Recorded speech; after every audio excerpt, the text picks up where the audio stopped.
lluviosa están actuando en la medida de sus posibilidades la Secretaría Nacional de Gestión de Riesgos y los respectivos gobiernos autónomos descentralizados. Está en nuestros estudios el asambleísta Rafael Dávila de la provincia de Loja. Buenos días, bienvenido a Contacto Directo. Buenos días, don Alfredo, gracias. Asambleísta, ¿qué han hecho en la Asamblea Nacional los representantes de las 9 provincias afectadas? Bueno, don Alfredo, quiero comentarle que hace más de un mes, el 26 de enero del presente año, la Asamblea Nacional solicitó al presidente de la República que declare la emergencia en la provincia de Loja. Fue en primer lugar la primera provincia que lo pedimos en la Asamblea Nacional y que tuvimos el respaldo casi unánime de los asambleístas. La semana pasada hubo otra iniciativa para pedir que al presidente, exhortar al presidente que decrete la emergencia en todas las provincias. El estado de excepción, digamos, porque la emergencia sí la aplica ya la gestión de riesgo. Sí, el estado de excepción, cómo no.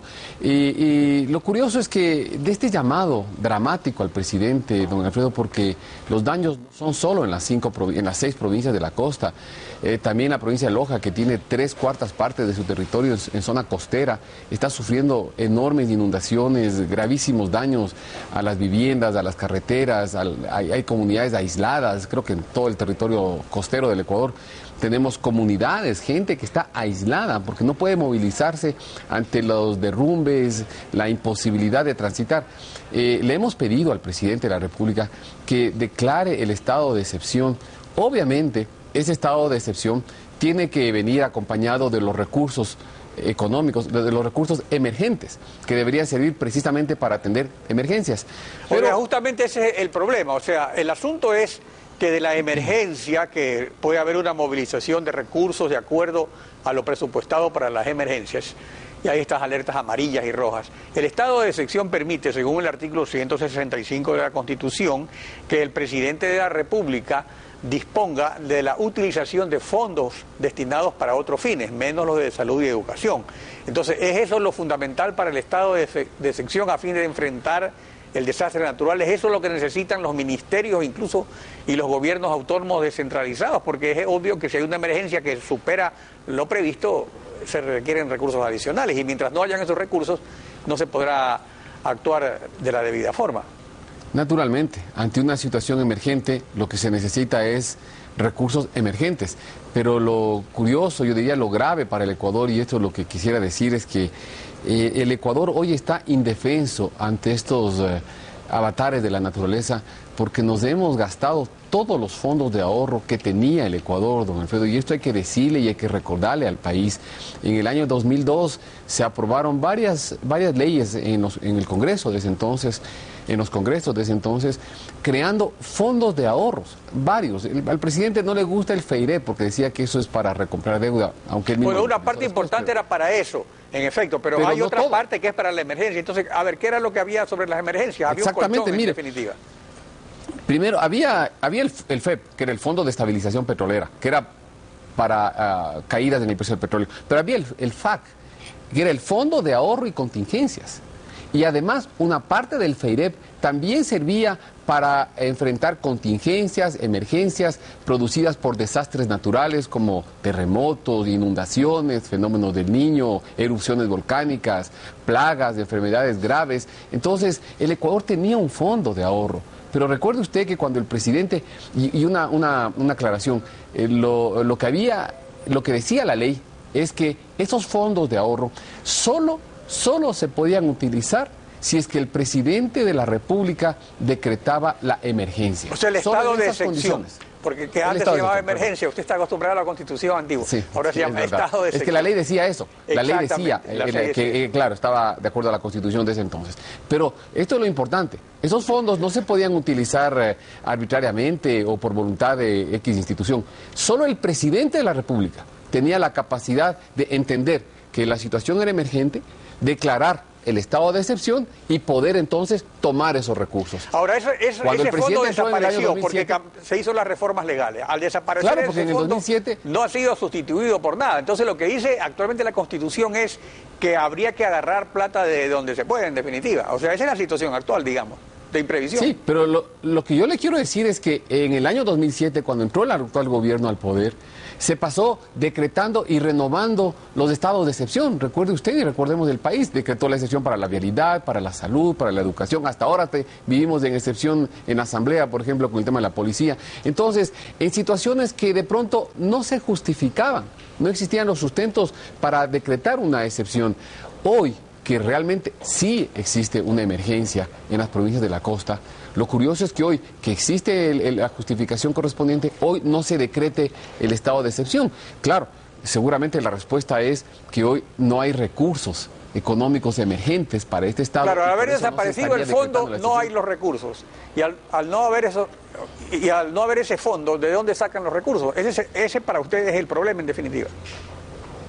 Yo deduzco que ese es el problema. No encuentro otra explicación por la que ante los llamados dramáticos, que no solamente ha hecho la Asamblea Nacional, lo hemos hecho en la Asamblea Nacional con dramatismo, con angustia, pero lo han hecho también los municipios, los alcaldes de muchas provincias del país, lo están haciendo las juntas parroquiales, lo están haciendo las comunidades, que por Dios se atienda esta emergencia que están viviendo, que hay hermanos ecuatorianos, Alfredo, que están viviendo situación durísima en este momento. En efecto, eso lo conocemos todo. Entonces, lo que habría que ver es cómo se soluciona. Entonces habrían dos alternativas. Una sería la alternativa sistémica, digamos, de que se cree un fondo. Usted incluso creo que presentó un proyecto hace 2 años. ¿Y qué pasó con ese proyecto? Que era justamente para prever este tipo de situaciones.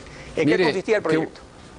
Gracias, don Alfredo. Efectivamente, yo quiero decir que hace 1 año y medio yo presenté un proyecto de ley en la Asamblea Nacional para crear un fondo de ahorro que tenga el Ecuador. Para mí es un crimen que, habiendo vivido estos años de bonanza petrolera, no hayamos sido capaces de ahorrar al menos una parte pequeña de esos altos ingresos para enfrentar emergencias como las que estamos viviendo ahora y otras peores que se podrían presentar en cualquier momento y que no nos encuentren indefensos. Lamentablemente, el CAL, presidido por el presidente Cordero, no calificó mi proyecto diciendo que los asambleístas no podíamos presentar proyectos de ley que incrementen el gasto público. Mire esa barbaridad, cuando el proyecto precisamente pretendía lo contrario, es decir, ahorrar una parte de lo que se gasta, o sea, no gastar todo, una partecita, ahorrarla. Pero se usó, es que en la asamblea... Y ese fondo estaba, la oposición, la finalidad era justamente para este tipo de emergencias. Sí.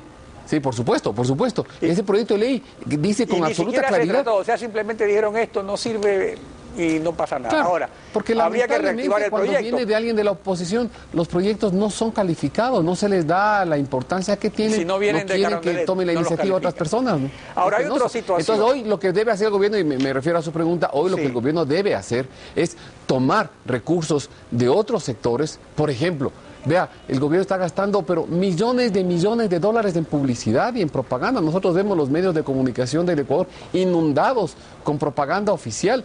Esos millones de dólares serían pero de enorme valor. El gobierno tiene presupuestados 154 millones para comprar renuncias, para votar empleados del sector público. El gobierno tiene 120 millones en el presupuesto para viáticos y movilizaciones en el interior del país.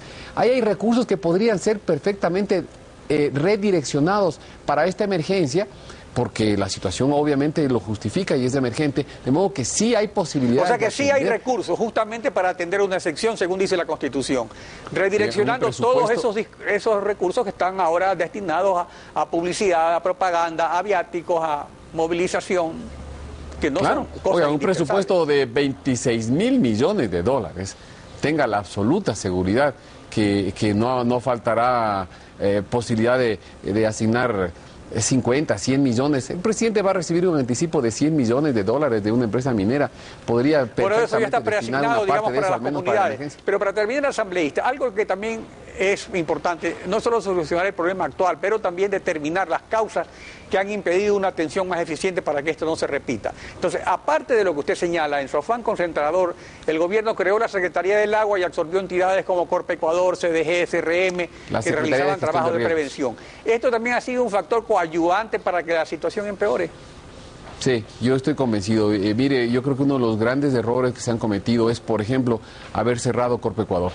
Corpe Ecuador es una institución que estaba haciendo mucha infraestructura, lo hizo en las provincias de la costa, lo hizo en mi provincia, en Loja, puentes, carreteras, se reconstruyeron escuelas, pero en condiciones que puedan enfrentar un nuevo fenómeno del Niño.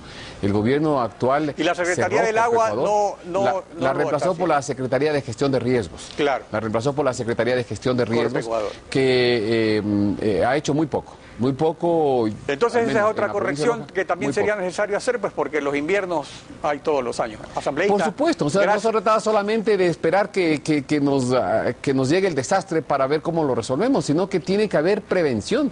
Tiene que hacerse obras de infraestructura que eviten los daños que ya sabemos que causan los duros inviernos que ocasionalmente se presentan en el Ecuador. Gracias por su participación en Contacto Directo. A usted muchas gracias, don Alfredo.